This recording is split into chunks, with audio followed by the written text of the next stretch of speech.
Olá pessoal, boa tarde. Estou aqui para mais um vídeo depois de muito tempo. Eu quero falar com vocês hoje sobre um assunto muito interessante, muito difícil de falar, mas que é de muita importância para os nossos dias. Eu quero falar com vocês sobre satanismo e a pregação do Evangelho. Bom, a gente hoje está vivendo um tempo muito difícil em que a pregação do Evangelho é muito relativizada. Então eu fiz uma pesquisa aqui, eu queria fazer uma semelhança sobre o satanismo, o que o satanismo prega e ensina com a pregação atual e o que é a verdadeira pregação do Evangelho e qual é a sua função. Bom, o satanismo ele é uma religião criada por volta dos anos 60, em 1966 por Anton LaVey, e diz o seguinte: diferente do que se imagina, essa crença não estimula a adoração a Satã. O foco é no indivíduo. Ele é seu próprio Deus e seu próprio demônio. Bom, a gente vê a primeira coisa aqui. Essa ala do satanismo, ela não é totalmente, ela não tem a figura do diabo como nós conhecemos na Bíblia, como um ser, um espírito, mas Satã, para eles, é uma ideia. É como se fosse simplesmente a oposição às verdades cristãs e o foco no indivíduo, o foco no eu, a alimentação do próprio ego. Então ele vai tratar aqui nessa religião em que o ser humano ele está no centro de todas as coisas e que ele tem que fazer tudo por ele e tudo pelo egoísmo e tudo pelo próprio prazer. Uma os 9 mandamentos do satanismo está aqui como uma oposição às verdades cristãs. Olha bem, Satã é indulgência e não abstinência. Satã representa a existência vital e não a idealizações espirituais. Por quê? Porque o satanismo de Anton LaVey, ele não é espiritualista, ele é ideológico. Ele não acredita nem em Deus e nem no diabo. Continuando, Satã representa sabedoria pura e não auto-engano hipócrita. Satã representa a bondade com quem merece e não com os ingratos, ou seja, mérito, né?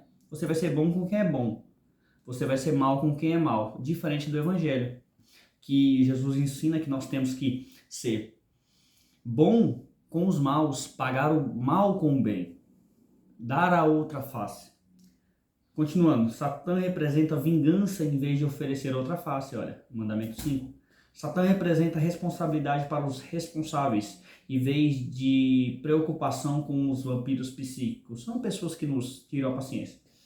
Satã representa o homem como apenas um animal, às vezes melhor, às vezes pior, que aqueles que andam em 4 patas, que por causa de seu desenvolvimento espiritual e intelectual se tornou o mais perverso de todos, o ser humano.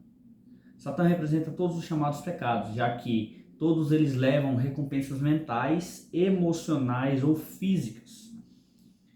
Satã tem sido o melhor amigo da igreja cristã, que a igreja cristã já teve, porque manteve funcionando todos esses anos. Ou seja, ele está dizendo que o cristianismo, principalmente o catolicismo, ele se alimentou da ideia de Satanás para amedrontar as pessoas e colocá-las dentro de um redil religioso. Aí os 9 pecados: estupidez, pretensiosidade, solipsismo, a crença que não existe nada além da experiência individual, autoengano, conformidade extrema, falta de perspectiva, esquecer as manipulações do passado, orgulho contraprodutivo e falta de estética ou o cuidado corporal. Mas no contexto, indica que todas as áreas da vida dela, a pessoa é o próprio Deus. Ela é o Deus na sua saúde, ela é o Deus na vida social, ela é o Deus na vida familiar, tudo tem a ver com ela mesma e nada com os outros. Não importa o que os outros passem, o importante é eu estar bem e a minha autoestima está alta e o resto que se dane. Mas o que eu quero fazer um paralelo aqui? Hoje, na pregação do Evangelho, nós temos um problema enorme com a teologia coach. A teologia coach ela é uma nova roupagem para a teologia da prosperidade. E a teologia coach, ela sempre está muito falando sobre autoestima, ela sempre está falando sobre o vencer que você pode, essa questão da motivação do ser humano estar produzindo mais e mais, como se dentro do ser humano existisse a capacidade nele mesmo de fazer algo. Como se o ser humano fosse super capaz e que há um potencial maravilhoso nele de fazer tudo, e ele pode fazer tudo, e ele tem que se afastar das pessoas, porque na teologia coaching nós somos sempre vítimas, né? Quando você escuta um pregador coaching falar, ele sempre vai olhar e vai colocar todo mundo como os perseguidores e nós, o resto, e eu sou a vítima e todo mundo me persegue, todo mundo tem inveja de mim porque eu sou o centro das atenções de tudo. Então, o cuidado que nós temos que ter de ouvir essas pregações é porque o satanismo é assim. O satanismo, ele pega o ser humano e coloca como a medida de todas as coisas. Porque essa filosofia já é antiga. Quem detinha um pensamento antigo, antes da Reforma Protestante, antes das revoluções industriais, era o catolicismo. O catolicismo pregava que a Terra era o centro do sistema solar. E nós hoje sabemos que não é, que é o Sol. Então, depois da Reforma Protestante, surgiram essas filosofias e que colocou não Deus como a medida de todas as coisas, mas colocou o ser humano. Então, nós temos isso hoje. O satanismo é muito antigo. Então, nós temos que tomar esse cuidado, porque muita gente se utiliza da pregação, que era para ser do evangelho, para aumentar ou alimentar o ego humano, como se o ser humano fosse o objetivo, como se minhas realizações pessoais fossem o objetivo de tudo. E não é assim. Nós sabemos que o objetivo do ser humano é a glorificação de Deus. O apóstolo Paulo fala em Romanos 1,16. Eu não me envergonho do evangelho, porque ele é o poder para a salvação de todo aquele que crê, tanto de judeus quanto para gregos. A pregação do evangelho tem como objetivo exaltar a pessoa de Cristo. O próprio Cristo falou que o Espírito Santo nos lembraria de tudo quanto Jesus tinha dito e que ele explicaria novas verdades e aumentaria o nosso conhecimento de Cristo. Cristo é o nosso objetivo e a pregação do evangelho ela tem que ser baseada na pessoa de Cristo.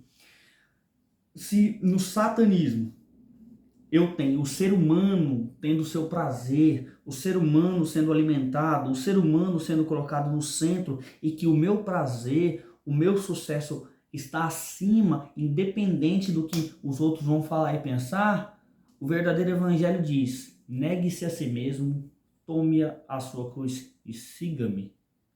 Nós, para o evangelho, nós temos que negar a própria natureza, negar os próprios desejos e nos alimentarmos dos desejos de Deus, dos projetos de Deus para a nossa vida. É assim que tem que ser.